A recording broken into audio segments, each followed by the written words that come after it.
Hello guys! Welcome back to our channel. Samahan niyo po kami for today's video. And ayan sila po, siya ni Hilyo. Hindi sila naghaharutan. Hindi sila nag-aaway. Tinatry ni Posh, tinisan si Hilyo na sa tenga. And alam niyo naman yan si Hilyo sutil. Diba? Lumalaban-laban talaga siya kay Potpot.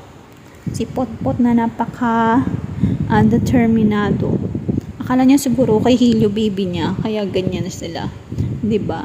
Isang mommy and isang sutil na baby.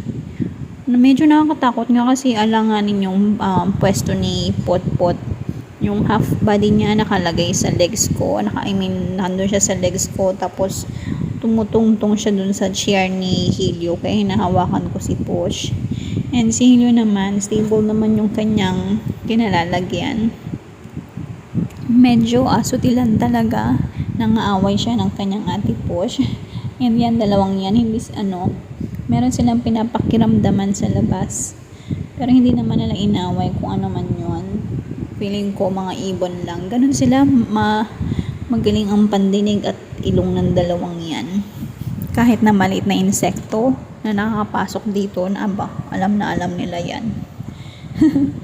Diba? Ang kulit-kulit itong dalawang to. So, wala pong nasaktang fur baby for today's video. But the fur mommy, I'm not sure. Kasi natutusok pa rin ako ng kanyang kuko kahit na nakapantalon. So, alam niyo na. Kahit naghaharutan yan, kahit na nag-aaway. Talaga inamin ko na naghaharutan na nag-aaway. Wala pong nasasaktan. Hindi naman sila nagkakagatan na as in yung madiin. Hindi. Diba? Sweet kaya yung dalawang yan sa isa't isa. Kahit na lagi yan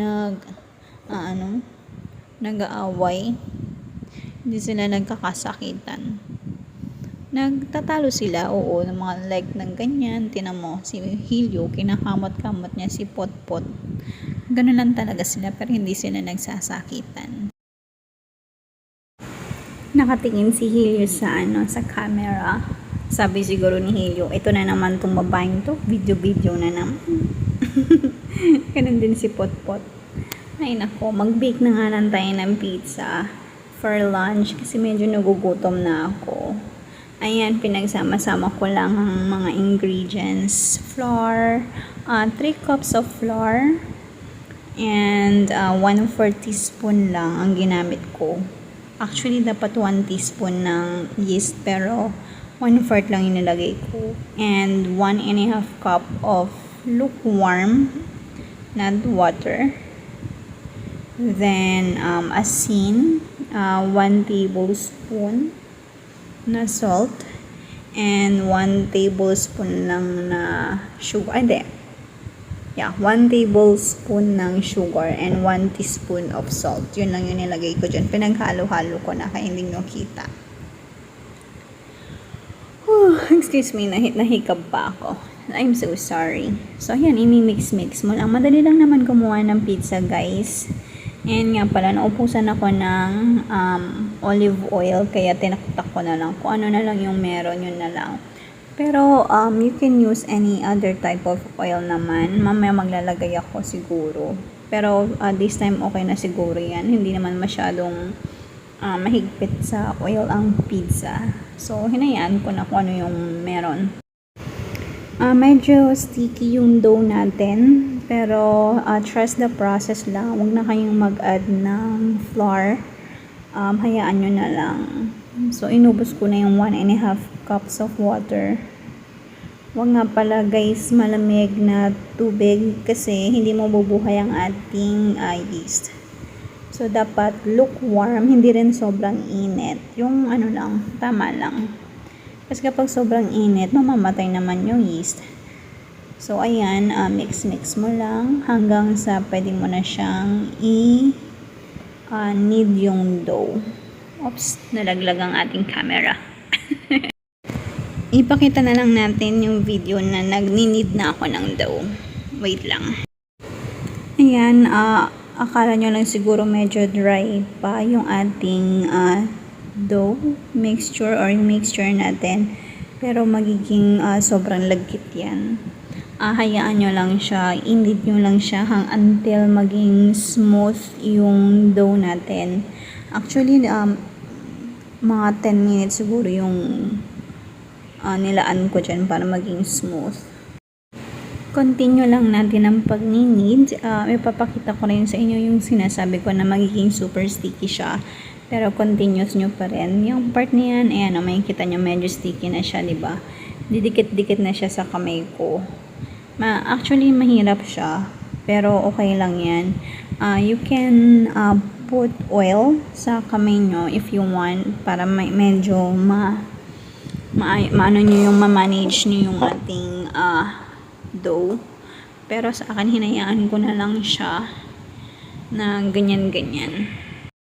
At this point, sobrang sticky na niya, pero continue the process. So, while nagpo-proof ang ating dough, for 1 hour, ikakat ko na yung ating mga ingredients. Kaso meron tayong dalawang alaga na nag-aantay ng ating toppings. Actually, ang plano ko is overload ham and pepperoni pizza. But since meron akong dalawang paligid-ligid na mga nangihingi ng tax, alam nyo na, sa mga fur parents dyan, makaka-relate kayo. So, nag-add na lang ako ng hotdog and ubos yung ating pepperoni. So, ito na lang ang magiging ham, tomato, and hotdog pizza to. Meron naman natirang 4 na pepperoni. Kaya okay na din. Di ba? Isang balot yung ham. Pero ang makikita nyo na lang sa ating pizza is kakaunti. Di ba? Sobra tong dalawang ito. After nilang mag-away-away, ayan, hingi sila ng food. O, tinan nyo kung ilan na lang yung natira. Imagine kung gaano kadaming naubos nila. Parang yan yung lunch nyo kayo And so, eto na yung ating dough. Sabi ko naman sa inyo, continue mixing lang.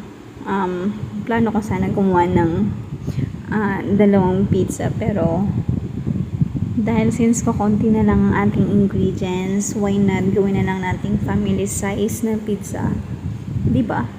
Pero hindi ko siya gagawing circle and square or rectangle pizza.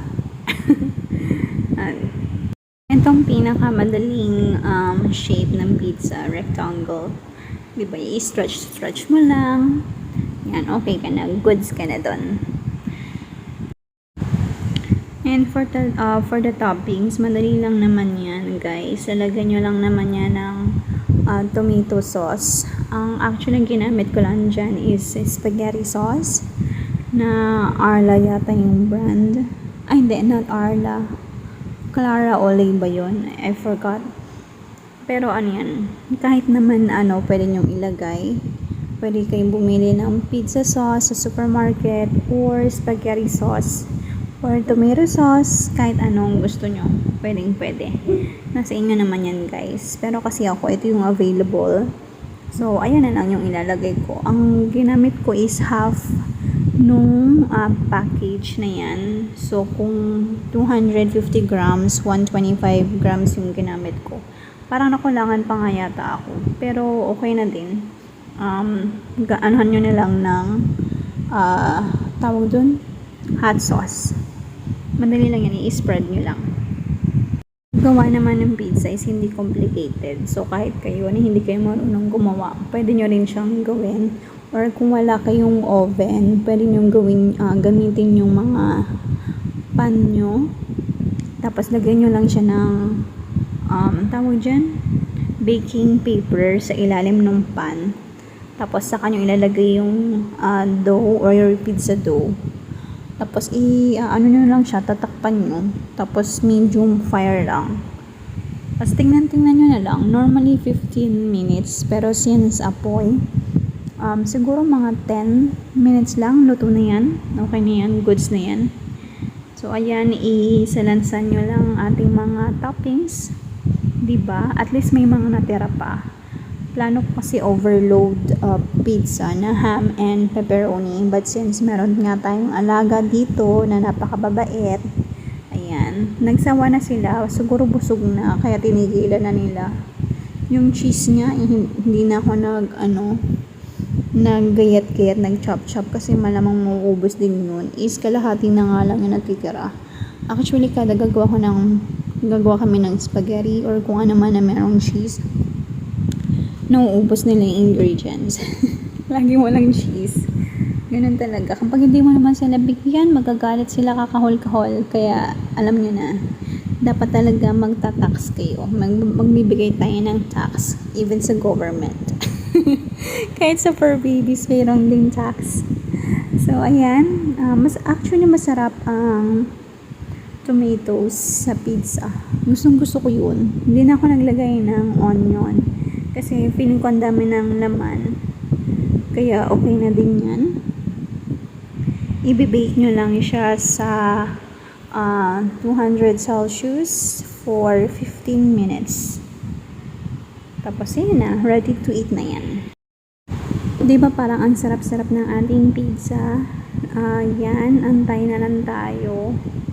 Nalagyan ko nga pala ng cheese yung salamin ng pangit ulit tingnan. And voila! Luto na ang ating pizza. Napakabango kung naamin nyo lang guys. Sobrang bango, nakakagutom. Ayan na yung lunch ko. Ang dami-dami niyan. So, busog-busog tayo. Thank you guys for watching. Don't forget to like and subscribe. Bye!